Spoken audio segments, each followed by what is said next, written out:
Poderia Ellie capturar Diavolo, aquele que é conhecido como gênio natural? Será que seu nível puro e incomparável de inteligência é suficiente para colocar o mafioso italiano atrás das grades? Ele é o homem cujo raciocínio dedutivo e inteligência verbal são tão grandes a ponto de parar a Terceira Guerra Mundial. Será ele realmente a pessoa certa para o trabalho? Vou dizer agora mesmo, eu não sei, mas vamos investigar isso de qualquer forma. E você vai gostar, porque como diz o velho ditado, é tudo sobre a jornada e não o destino, certo? E o nosso destino é a Itália. O ano é 2001. O chefe da máfia siciliana Bernardo Provenzano é preso na Sicília após 38 anos fugindo. Uma eleição geral realizada e vencida por Silvio Berlusconi, 4 meses após a morte da última rainha da Itália. A vida é boa, os negócios estão prosperando, não apenas para os cidadãos de bem, mas também para a máfia italiana. No entanto, eles se encontravam em uma encruzilhada, lidando com conflitos internos e pressões externas que reformulariam seu legado notório. Na época, as principais organizações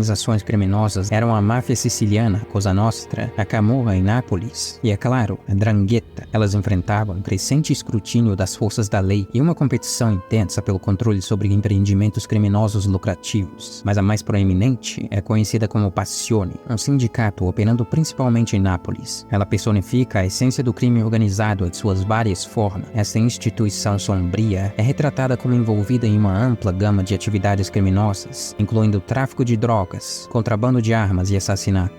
Liderada pelo misterioso e impiedoso Diavolo, Passione opera com mãos de ferro, mantendo um véu de segredo que obscurece seu funcionamento interno. Diavolo, o enigmático chefe da Passione, é um personagem marcado por um desejo insaciável por anonimato. Sua verdadeira identidade é um dos segredos mais bem guardados dentro da organização, espelhando a natureza clandestina de figuras infames, que muitas vezes vão a grandes extremos para ocultar suas verdadeiras identidades e escapar da aplicação da lei. Mas chega de preâmbulos. Vamos estabelecer as regras antes de começar. Ellie está conduzindo uma investigação sobre Passione, com o objetivo de prender o chefe por suas atividades criminosas. Ela alcançará a vitória identificando o chefe. Ele tem a capacidade de interagir com qualquer personagem da parte 5 e se aliar a eles, se considerar necessário. É crucial ter em mente, caso não esteja claro o suficiente, que todos os membros da Passione são considerados criminosos, tornando improvável que Ellie se una a eles. Além disso, eles só têm autoridade de eliminar Ellie se o perceberem como uma ameaça. Além do mais, Diavolo permanece alheio ao fato de que Ellie está o perseguindo, mas está ciente da reputação de Ellie como o maior detetive do mundo. No NSC do Reino Unido, ela está na linha de frente da investigação de crimes internacionais, combatendo uma série de delitos, desde tráfico de drogas e contrabando de pessoas, até crimes cibernéticos e terrorismo, com foco na colaboração. Ele trabalha em estreita coordenância com as agências de aplicação da lei em todo o mundo, compartilhando recursos e inteligência para desmantelar redes criminosas. Para dar uma aproximação realista da inteligência de Ellie, teremos que considerar coisas além do anime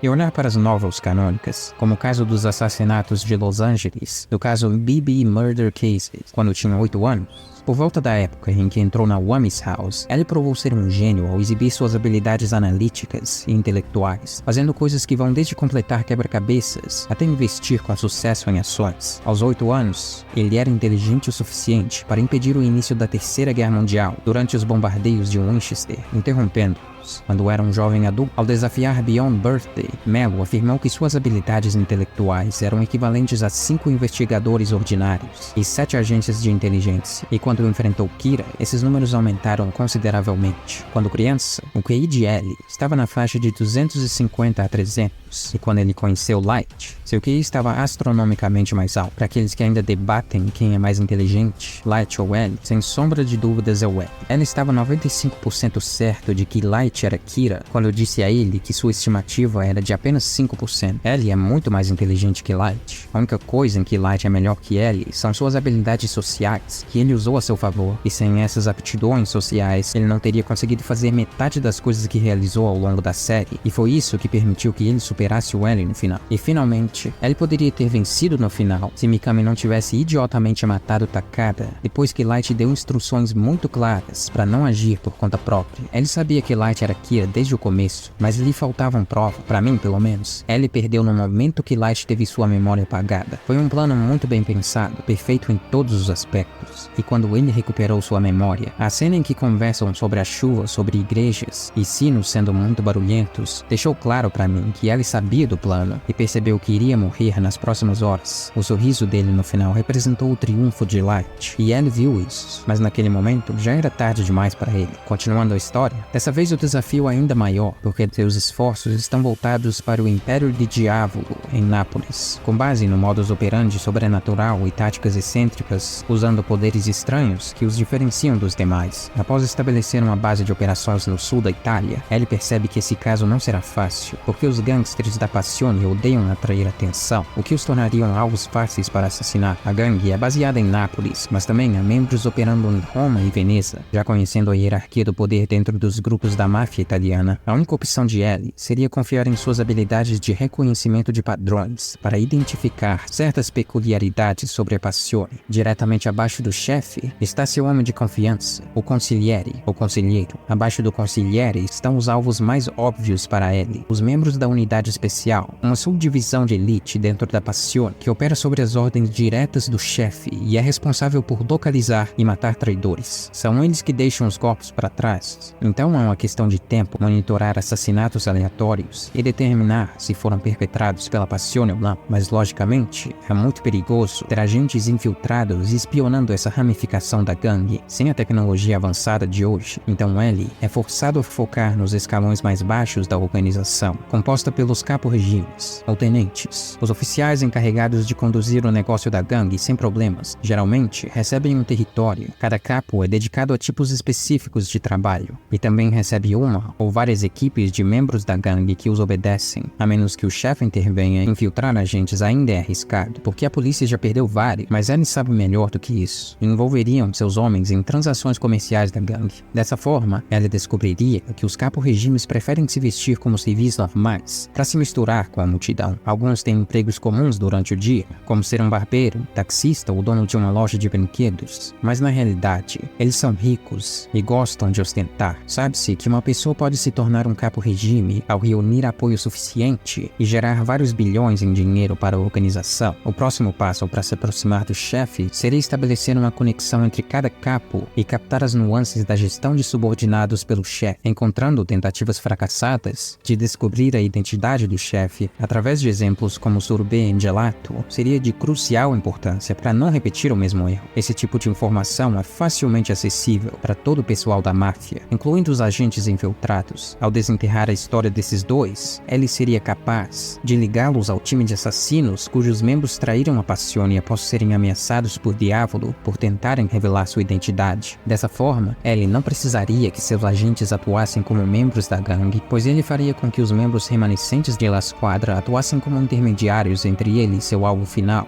o chefe, através da monitoração cuidadosa de Risotto Nero e dos outros. Ellie, eventualmente, se veria investigando a Sardenha para descobrir mais do passado do Diávolo, que está diretamente ligado a Risotto, e no encontro dele e Vinegar Doppio, o alter ego do chefe, que atuou como conselheiro do Diávolo, apareceria como uma segunda alma naquele corpo. Mas vamos ser realistas aqui. Diávolo, com todas as conexões que tem, colocaria uma unidade de elite para rastrear Ellie. Mas será que Diávolo conseguiria? Ellie trabalha de maneira muito semelhante a Diávolo. Quase ninguém sabe quem ele é, e ele não aparece pessoalmente. A única exceção foi o caso de Kira. Se Diávolo souber que Ellie é o maior detetive do mundo e que ele está na Itália, a primeira coisa que ele vai fazer é colocá-lo sob vigilância pesada. E no momento em que ele descobrir que ela está investigando, ele vai enviar sua unidade especial para lidar com ele. O resultado final é que, independentemente de ele saber sobre Stannis ou não, ele está ferrado.